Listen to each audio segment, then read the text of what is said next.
عايز تشتري شقة وخايف يتنصب عليك؟ حقك. تخيل تروح تدي شقة عمرك لمطور عقاري وعادي ممكن يبقى اسمه كبير في السوق، وفي النهاية شقة أحلامك تطلع فنكوش. بالظبط كأنك حطيت شقة عمرك الكبير في التلاجة وخدها قنون. طب وليه؟ ما تخليك في السليم وتسمع الحلقة دي من بيوتك.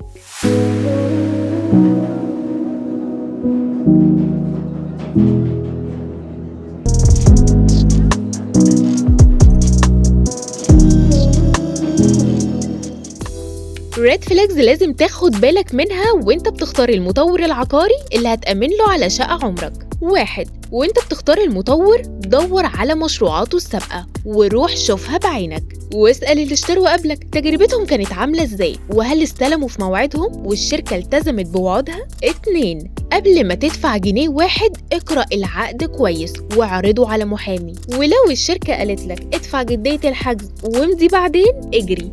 بتعرف تجري؟ 3. في حالة لو الوحدة لسه تحت الإنشاء فما تتعاملش مع الشركة اللي ما جاوبتش على كل أسئلتك. لازم تبقى عارف جدول الدفع والتسليم وتعرف الشرط الجزائي في حالة إن الشركة أخلت ببنود العقد. 4. في حالة إن الشقة جاهزة على الاستلام افحص الشقة كويس بنفسك، شوف التشطيب، اتأكد إن مفيش مخالفات أو تعديات، وقارن بين المساحة الفعلية والمكتوبة في العقد. 5.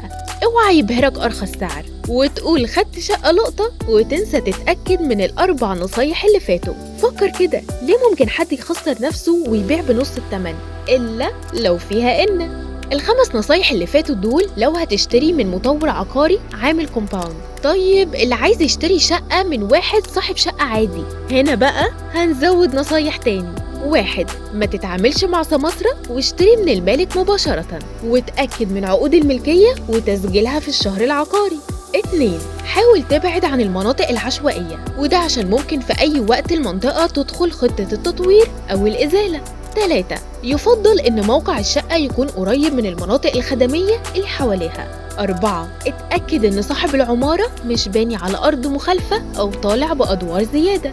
5. اتأكد من عدم وجود نزاعات على الشقة أو العمارة.